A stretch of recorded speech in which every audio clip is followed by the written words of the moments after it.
नमस्कार दोस्तों, स्वागत है आपका आज के मुख्य समाचारों की वीडियो में। जी हां दोस्तों, यहां पर आपको देखने को मिलेगी सुबह से लेकर शाम तक की सारी बड़ी खबरें मुख्य समाचार ब्रेकिंग न्यूज़ अपडेट के रूप में।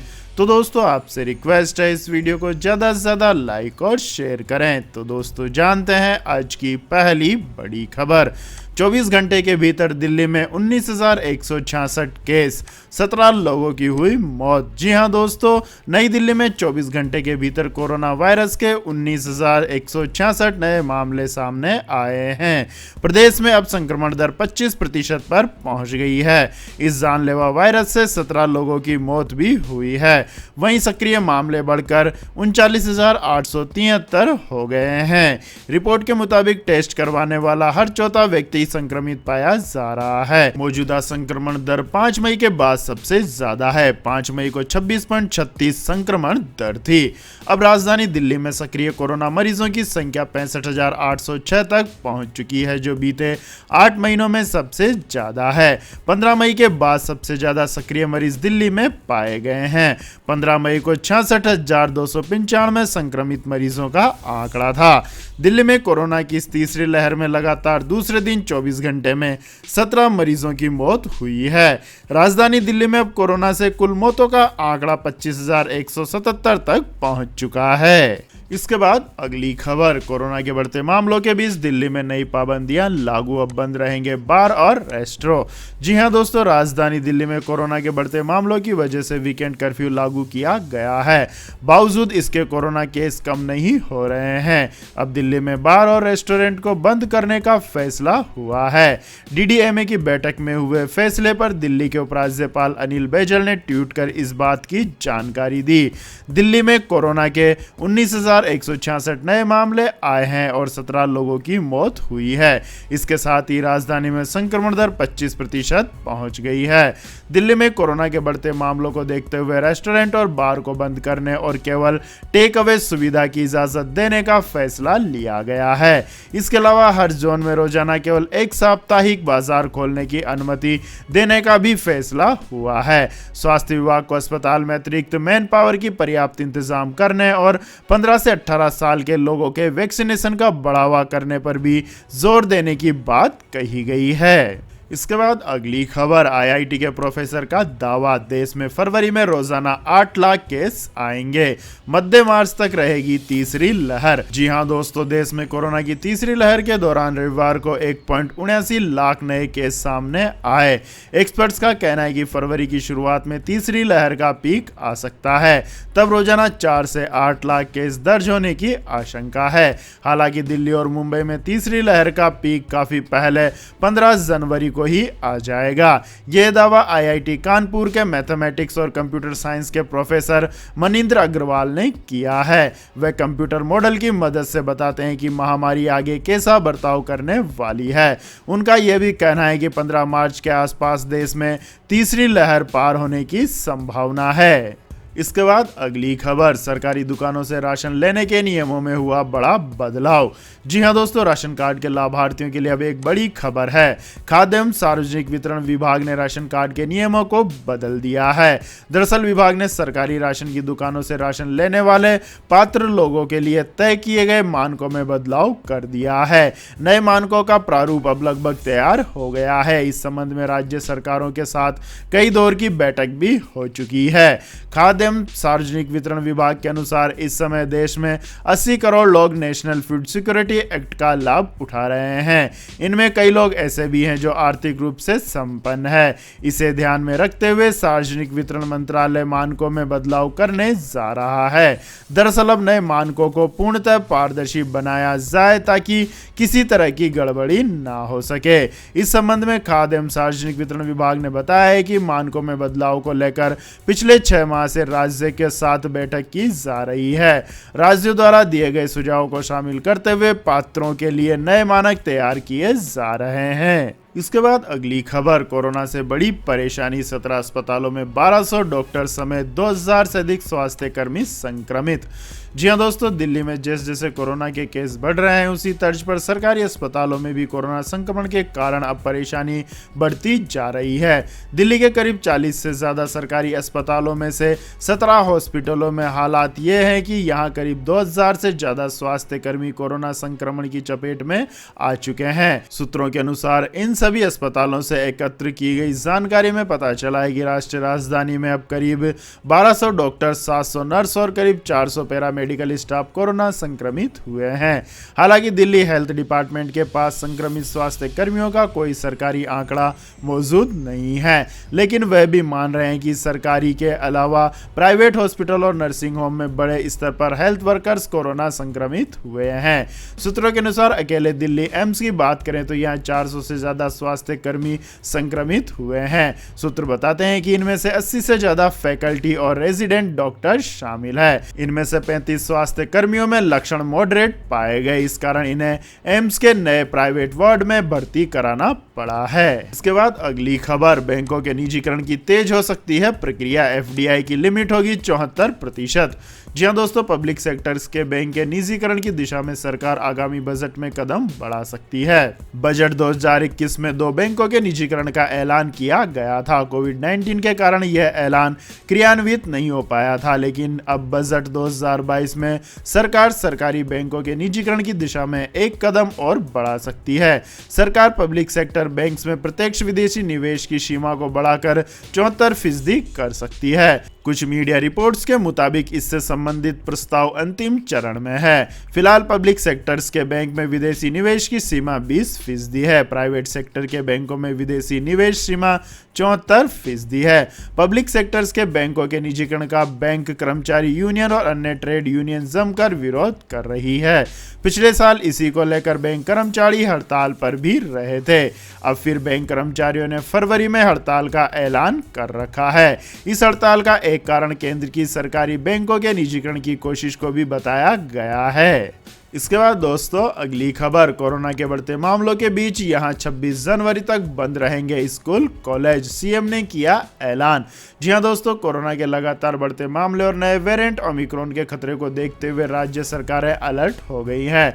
दिल्ली में वीकेंड लॉकडाउन के बाद अब पड़ोसी राज्य हरियाणा में स्कूल कॉलेज बंद करने का फैसला लिया गया है। हरियाणा सरकार ने 26 जनवरी तक सभी स्कूल और कॉलेज बंद रखने का ऐलान किया है।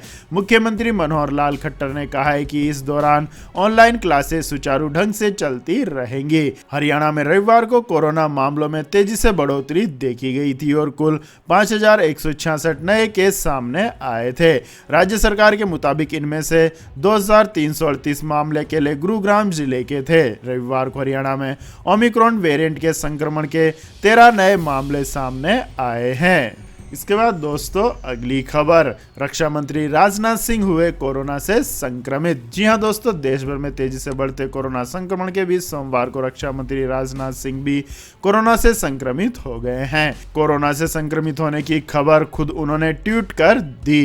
ट्वीट में उन्होंने लिखा है कि मैंने कोरोना टेस्ट करवाया था और मेरी रिपोर्ट पॉजिटिव आई है। उन्होंने जानकारी साझा करते हुए लिखा है कि उन्हें कोरोना संक्रमण के हल्के लक्षण महसूस हो रहे हैं।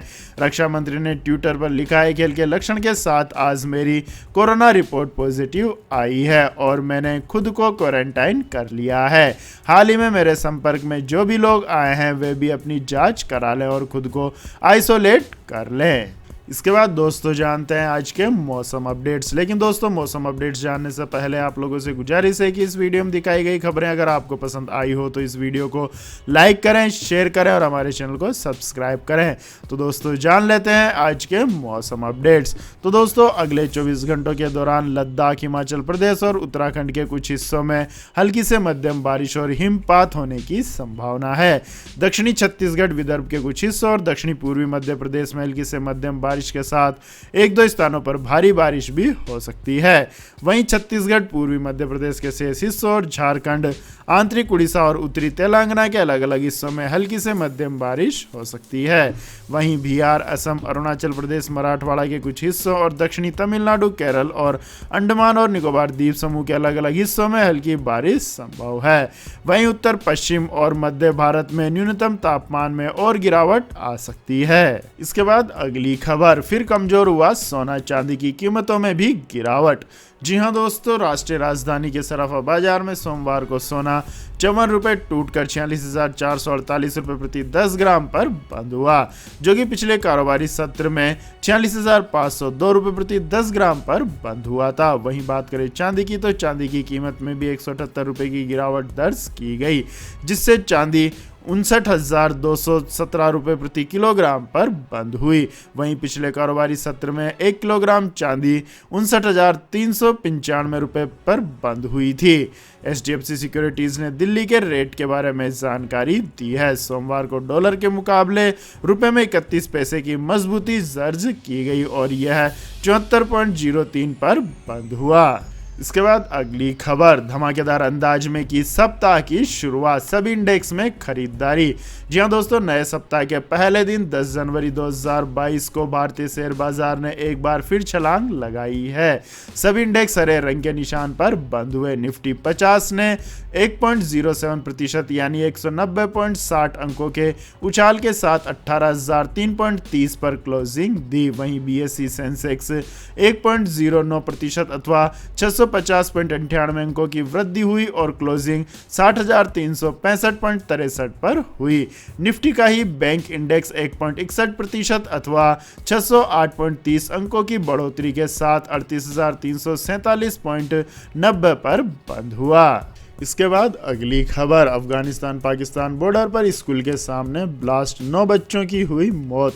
जी हां दोस्तों, अफगानिस्तान में सोमवार दोपहर हुए एक बम ब्लास्ट में 9 बच्चों की मौत हो गई है, जबकि 4 गंभीर तौर पर घायल हैं। यह ब्लास्ट पाकिस्तान और अफगानिस्तान बॉर्डर पर हुआ है।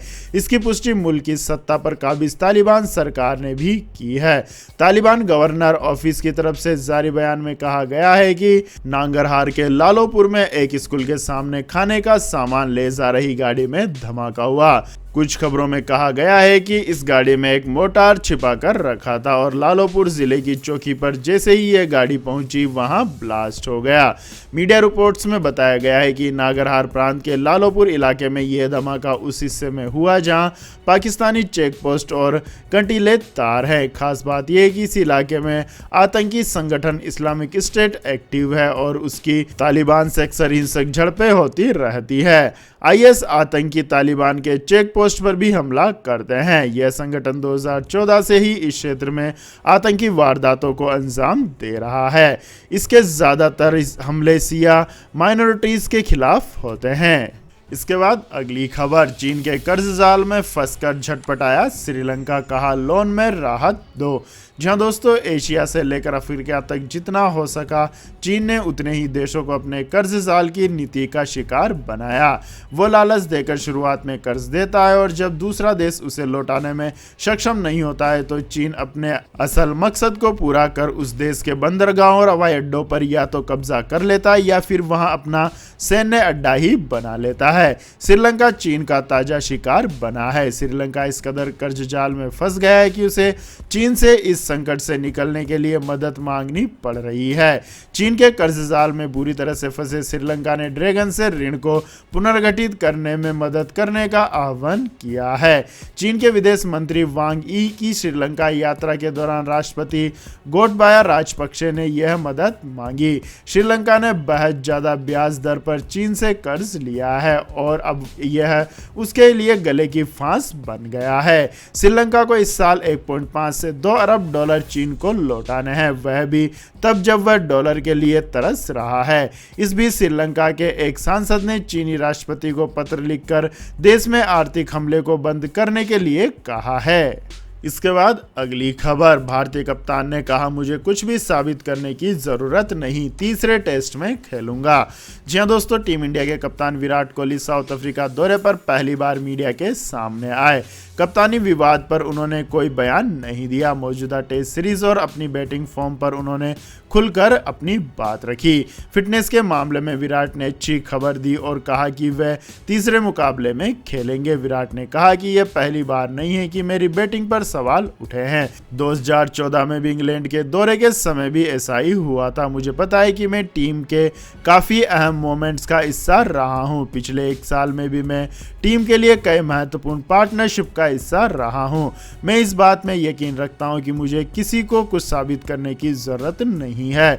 मेरे लिए महत्वपूर्ण नहीं है कि बाहर के लोग क्या कहेंगे। इसके बाद अगली खबर, खतरनाक होती तीसरी लहर पर केंद्र का अलर्ट। अभी 5 से 10% मरीजों को ही अस्पताल में भर्ती कराने की ज़रूरत, आगे हालात भी बदल सकते हैं। जी हां दोस्तों, केंद्र सरकार ने राज्यों को कोरोना की मौजूदा लहर को देखते हुए चेतावनी दी है। केंद्र ने कहा है कि मौजूदा समय में देश में जो एक्टिव केस हैं उनमें से 5 से 10% में ही हॉस्पिटलाइजेशन की ज़रूरत है। इसके साथ ही केंद्र ने चेताया है कि हालात लगातार तेजी से बदल रहे हैं, हॉस्पिटलाइजेशन की स्थितियां भी बदल सकती है। ऐसे में राज्य और केंद्र शासित प्रदेशों को एक्टिव केसेस पर नजर रखने की ज़रूरत है। केंद्रीय स्वास्थ्य सचिव राजेश भूषण ने राज्यों और केंद्र शासित प्रदेशों को भेजे पत्र में लिखा है कि देश में कोरोना की दूसरी लहर के दौरान एक्टिव केसों के 20 से 23% मामलों में हॉस्पिटलाइजेशन की जरूरत पड़ी थी। और जहां तक तीसरी लहर की बात है तो इसकी रफ्तार तेज होती जा रही है। 10 दिन पहले रोजाना 10 से 15,000 केस दर्ज किए जा रहे थे, वहीं अब रोजाना 1 लाख से ऊपर केस सामने आ रहे हैं। सोमवार सुबह तो रोजाना के केसेस का आंकड़ा 1.79 लाख दर्ज किया गया है। इसके बाद अगली खबर, हार्दिक पांड्या बने आईपीएल टीम के कप्तान। अहमदाबाद फ्रेंचाइजी ने लोकल हीरो को कप्तानी सौंपी। जी हां दोस्तों, फिटनेस की समस्या से जूझ रहे ऑलराउंडर हार्दिक पांड्या से जुड़ी एक खबर सामने आई है। आईपीएल 2022 के लिए अहमदाबाद फ्रेंचाइजी ने उन्हें कप्तानी सौंपने का फैसला किया है। पांड्या को मुंबई इंडियन ने रिटेन नहीं किया था। हार्दिक पांड्या 2019 में इंग्लैंड में खेले गए वनडे क्रिकेट वर्ल्ड कप से ही फिटनेस से जूझ रहे हैं। उन्होंने पीठ की सर्जरी भी करवाई है, लेकिन इसके बावजूद वे बॉलिंग फिटनेस हासिल नहीं कर पाए। आईपीएल के पिछले सीजन में उन्होंने बॉलिंग नहीं की। टी20 वर्ल्ड कप के शुरुआती मैचों में भी उन्होंने बॉलिंग नहीं की। इस कारण पांड्या को आखिरकार भारतीय टीम से अपनी जगह गंवानी पड़ी। मुंबई इंडियन ने भी उन्हें रिटेन नहीं करने का फैसला किया है। इसके बाद अगली खबर, फिर ठप होंगे बैंकों के कामकाज। सरकारी के साथ निजी बैंक भी 2 दिन रहेंगे बंद। जी हां दोस्तों, बैंक ग्राहकों के लिए काम की खबर है। सार्वजनिक क्षेत्र के बैंकों के निजीकरण के विरोध में देश भर के बैंक फिर हड़ताल पर जाएंगे। अखिल भारतीय बैंक कर्मचारी संघ की केंद्रीय कमेटी ने इस हड़ताल में शामिल होने का निर्णय लिया है। देश के सरकारी बैंकों के कर्मचारी 23 और 24 फरवरी को 2 दिन की बैंक हड़ताल करेंगे। बैंकों के प्राइवेटाइजेशन के विरोध में यह हड़ताल की जाएगी। आपको बता दें कि प्राइवेट बैंक भी इस दिन बंद रहेंगे। आपकी जानकारी के लिए बता दें दोस्तों, वित्त मंत्री निर्मला सीतारमण ने 1 फरवरी 2021 को पेश किए गए अपने बजट में 2 बैंकों के प्राइवेटाइजेशन का ऐलान किया था, जिसके बाद सरकार ने इसकी तैयारी भी शुरू कर दी है। बताया जा रहा है कि सरकार संसद के शीतकालीन सत्र में बैंकिंग कानून संशोधन विधेयक लाने की तैयारी में है। इसके बाद अगली खबर, गुजरात में वाहन मालिकों को मिली बड़ी सौगात। बिना नंबर बदले अब बदल सकेंगे गाड़ी। जी हां दोस्तों, गुजरात सरकार ने वाहन मालिकों को अब वाहन के नंबर का भी मालिक होने का अधिकार दे दिया है। बेचे गए अथवा कबाड़ में दिए गए वाहन के नंबर को वाहन मालिक 2 बार अपने नए वाहन में उपयोग कर सकेंगे, लेकिन उन्हें अपनी पसंद के नंबर के लिए निर्धारित शुल्क देना होगा। गुजरात के परिवहन मंत्री पूर्णेश मोदी ने बताया है कि लोग अपनी धार्मिक मान्यता, पसंद अथवा न्यूमेरोलॉजी के हिसाब से वाहन का नंबर पसंद करते हैं। नंबर विशेष के साथ जुड़ी लोगों की भावनाओं व पसंद को ध्यान में रखते हुए परिवहन विभाग ने वाहन मालिकों को वाहन के साथ उनके नंबर का भी मालिक होने का मौका दिया है। निर्धारित शुल्क देकर वाहन चालक बेचे गए अथवा कबाड़ में दिए गए वाहन का नंबर 2 बार नए वाहन में इस्तेमाल कर सकेंगे। सरकार ने दिल्ली, उत्तर प्रदेश तथा बंगाल की तरफ गुजरात में भी वाहन मालिकों को यह अधिकार दिया है। सरकार की शर्त यह है कि उक्त वाहन नंबर का 1 साल तक अधिकार वाहन मालिक के पास रहा हो अथवा नया वाहन भी उसी प्रकार का हो। सरकार ने इसके लिए शुल्क भी निर्धारित किया है, जो 2 पहिया वाहन के लिए 2 से 8,000 रुपये तथा 4 पहिया वाहन के लिए 8 से 40,000 रुपये होगा। 15 दिन में वाहन मालिक को उनकी पसंद के नंबर दे दिए जाएंगे। इसके बाद अगली खबर, साइना नेहवाल पर रंग दे बसंती के एक्टर सिद्धार्थ ने किया विवादित ट्वीट, महिला आयोग ने एफआईआर का दिया आदेश। जी हां दोस्तों, बैडमिंटन खिलाड़ी साइना नेहवाल की पंजाब में हाल ही में प्रधानमंत्री नरेंद्र मोदी की सुरक्षा को लेकर की गई टिप्पणी पर अभिनेता सिद्धार्थ का ट्वीट विवादों में आ गया है। इस पूरे मामले पर राष्ट्रीय महिला आयोग की अध्यक्ष ने ट्विटर इंडिया को पत्र लिखकर साइना नेहवाल पर अभिनेता सिद्धार्थ के ट्विटर अकाउंट को तुरंत ब्लॉक करने के लिए मांग की है। साथ ही एफआईआर दर्ज कराने का आदेश दिया है। महिला आयोग ने सिद्धार्थ के ट्वीट को महिला विरोधी और अपमानजनक कहा है।